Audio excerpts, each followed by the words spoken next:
Custom agents are finally here and they're about to change how you work in Notion. Imagine having a 24-hour teammate that works automatically in the background, handling everything from weekly project reports to helping your team with questions, all while connecting seamlessly with Google Calendar, Gmail, Slack, and more. In this video, I'll show you exactly what custom agents are, how to build one, real-world examples, and how to get started. Let's dive right in.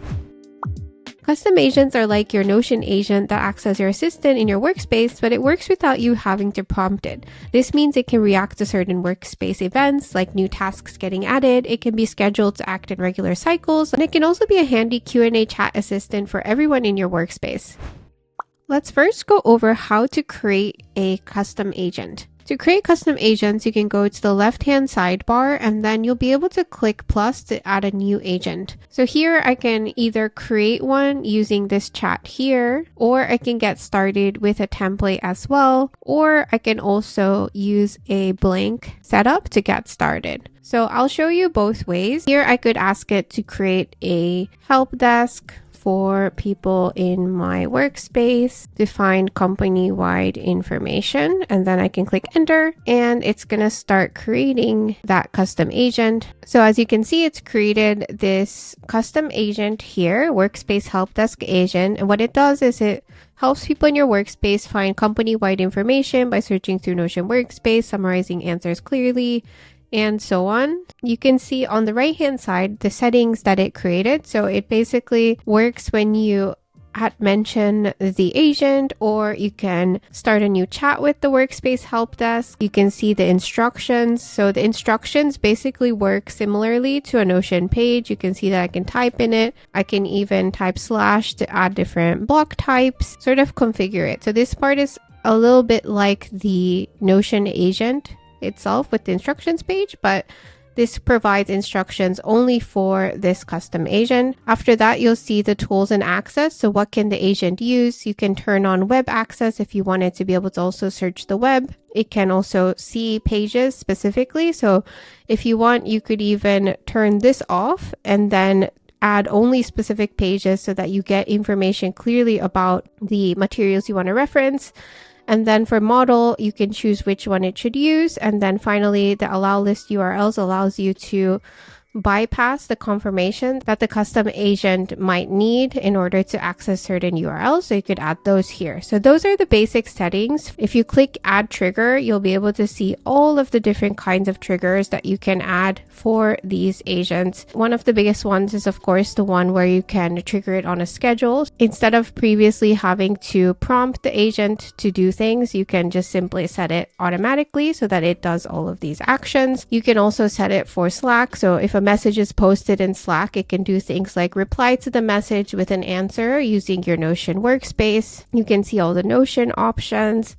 Calendar is also useful, so you can also trigger it when an event is created, for example, in your Google Calendar. And then here you can see also if an email is received, you can also trigger, for example, tasks out of emails really quickly this way. These are really useful. And then with tools and access, if you click here, you'll be able to see all of the different connections you can add. You can even add custom MCP server here and choose all of these that it can also surface information from, or do all of these things. So for example, with the calendar, you can see that it can read, create, and update events, find time with participants, optimize your schedule for focus time and breaks, provide schedule overviews, detect conflicts, reschedule meetings, manage multiple calendar accounts. So it can do quite a lot that I think a lot of people might have been using third-party automation tools for before. So this is going to eliminate a lot of that and make it just so much easier. So those are the various settings for the custom agent. If you want to start from scratch, you can also click here and then just go to create blank. And what that does is basically give you a completely blank slate to start with. And you can even just start chatting with this to make changes to your settings. One thing to remember is to always save your settings. So let's say that this one, I'm going to create something very basic. I just want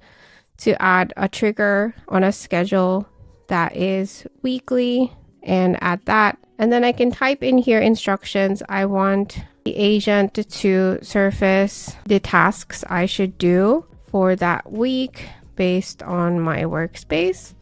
In this case, you would be able to share access to all of the pages in your workspace as can view. Then you can choose your model, allow list URL, or just save. Then you basically have something that's working like this. And then I would also add another connection here, which would be the mail. So I would connect the mail. It should be able to basically just send. So I just wanted to send it to my email address. So I'm going to put, and then I can save. So now I can ask it to actually try it out. And now you can see that it's sending the email like this, and I can click continue. And now in my email, you can see how quickly this got set up and how easily it's sending me all of this information. So you can just have this send weekly to anyone you need it to be sent to. So as you can see, it basically sent me a weekly task summary to focus on for the beginning of the week, and it was really easy to set up.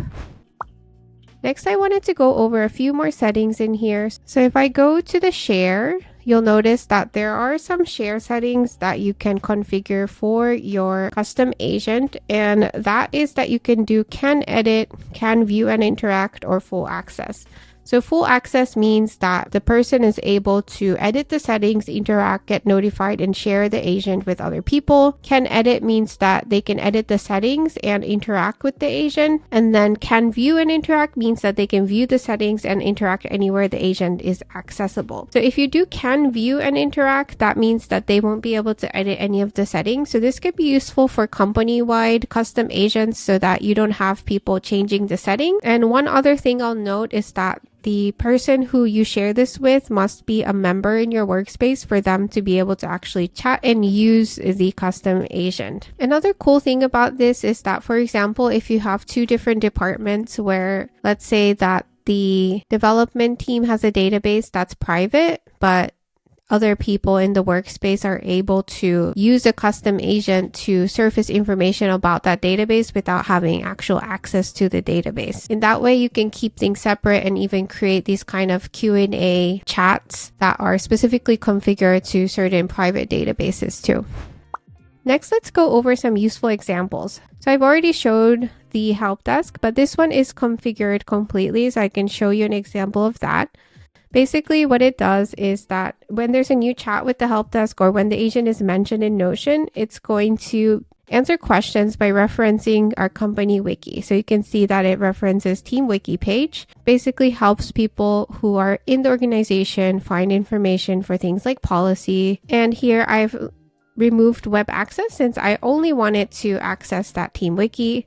I've also put none in terms of the pages shared within the organized notebook, but it does have can view access for the Team Wiki only so that it's very accurate information that's only from there. I've set the model to auto and allow list URLs. I don't need to add anything here. So that's how the help desk works. So now if I'm in here and I ask what is our vacation policy, anyone who's a member in this workspace can just use this to surface information from the Team Wiki. So as you can see, it showed me the exact vacation policy set here. I can even click the link to the vacation policy to check it myself and read further information here. One cool thing also with the custom agent is that you can actually change the icon. You can also add cover photos just like a Notion page. You can also add more text for the description here. And you can also see all of the recent activities. So you can see the failed runs and successful runs. If I click one of these, you can see when it ran and what happened in the chat itself. So that's also really useful information, especially for the automated runs. So next I can show you the calendar Notion sync that I created. I connected this to my own calendar just to see how it works. One of the hurdles in Notion is sometimes connecting Google Calendar to actually reflect those events back to a Notion database. And this was really easy to set up. If I check my settings, you can see that it does things like event created, event updated, property updated, page added in the settings. So those are all of my triggers. So whenever an event is created, whenever an event is updated, or property is updated in my Notion page, in my database, or pages added in the database, it's going to act here. And then here's the instructions, so you can see all of that. And basically it's trying to do a calendar to Notion sync. In this case, it's only editing content in my calendar events database, is reading and writing into my organizednotebook.info@gmail.com calendar on Google, and the rest I don't need to fill. And as you can see here, it's actually been filling in all of my events automatically. Once I set that up, it started populating it. This is a test that I was doing, but it's working really well. So I think I'm going to actually implement this into my own actual workspace. The next example I wanted to show is the weekly project update. So this one sends an email every week with project updates. It's very similar to the one that I showed how to create, but basically you can see here every week on Friday at 12 a.m. it's going to create a weekly project updates in Weekly Updates Hub, which is a database. So it actually adds pages to my database, but it also sends emails based on that weekly update. So you can see here. And this one has also worked great. If I click here, you can see that it ran perfectly and sent an email. I can also open the project update page that it created in the Weekly Updates Hub. And one more thing I'll note is that since the page for the Weekly Update Hub is located inside of the instructions, you can see that when I click the Weekly Updates Hub database, it's actually located within the custom agent itself instead of in my workspace. So that can also be a useful way to just keep information within your custom agent, especially if it's something like this to just track what you've sent. Next, let's go over some additional settings that you should be aware of for the custom agent. So if you go to settings here and go to Notion AI, you'll be able to see agents over here. And what's cool about this is that you'll be able to control who can create agents. So if that's workspace members, workspace owners only, or workspace owners and added groups. So if you don't want your members to be creating agents, you can simply just make it so that it's only for workspace owners and just create ones that your team can use without having to configure anything or change the settings. You can also search all of your agents in the workspace as well as last activity and all of these filters too, so that you can see exactly what's going on with the agent.